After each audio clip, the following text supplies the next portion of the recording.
government is used in fiction as structure of how a world or society came to be. Today we will dive into how government shapes itself into storytelling and apply it into your writing. Please hit that like button, subscribe, and comment below for more creative content on this channel.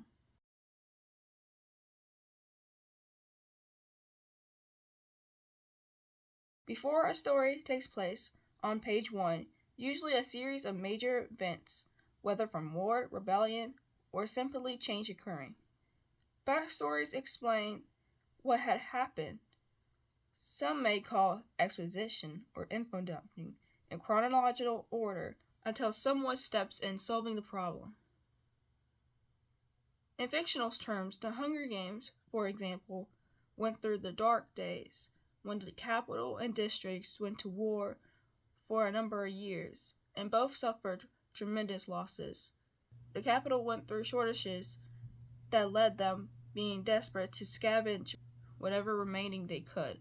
As for the districts, they fell to the defeat under the capital. The capital signed this treaty as treason, a punishment to the 12 districts that one male and one female would be reaped from each district to fight to the death until one remained, crowned the victor, as this was known as the Hunger Games. Backstories tell a lot from society's past to where they currently stand, but that doesn't mean they all agree.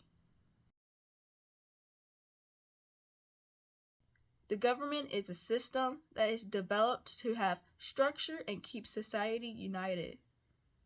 Throughout history, we ourselves began as a young nation who wanted independence from Britain, and when we successfully gained it, the government was weak.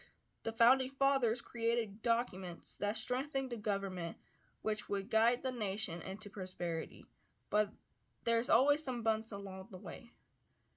This is where divide comes into the equation when it comes to rich versus poor or between regions of society, which I'll mention soon.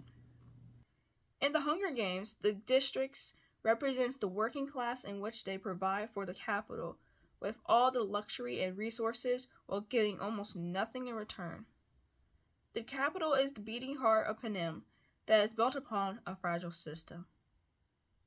In Catching Fire, Katniss states, "It must be a fragile system if a handful of berries can bring it down." This was a conversation between Katniss and President Snow months after the 74th Hunger Games, which at the end, Katniss took out the berries that represented an act of defiance. President Snow reminds Katniss of the system, of what she could do to potentially tame it.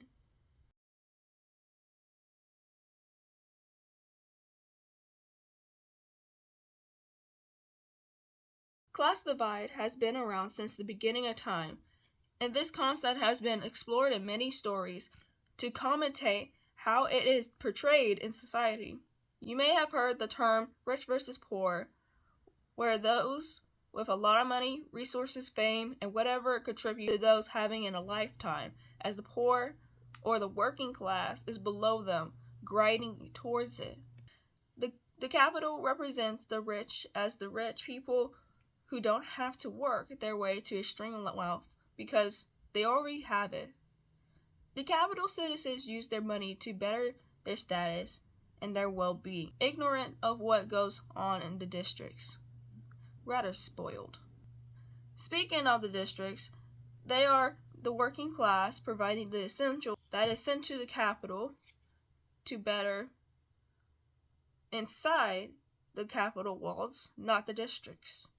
With the exception of 1, 2, and 4, who are more loyal to the capital, are privileged by having their children being trained and prepared for the Hunger Games with unfair advantages and better chances of winning. They're known as the careers. Arguably, the worst district of all is District 12, whose industry is coal mining, and they utterly have the worst conditions. No matter which district, they have strict regulations that make people living in the districts less than human. Now the question for you is, how are you going to put government into writing? Well, some ways you can do that is to create a backstory that a society went through and where they are as a result. Also, you can create a system that the people are governed by and what they had to do to follow, or what they might rebel against. You can also create a class divide which separates the people in different class systems and demonstrate the unfair conditions between them. Thank you for watching, and see you in the next video.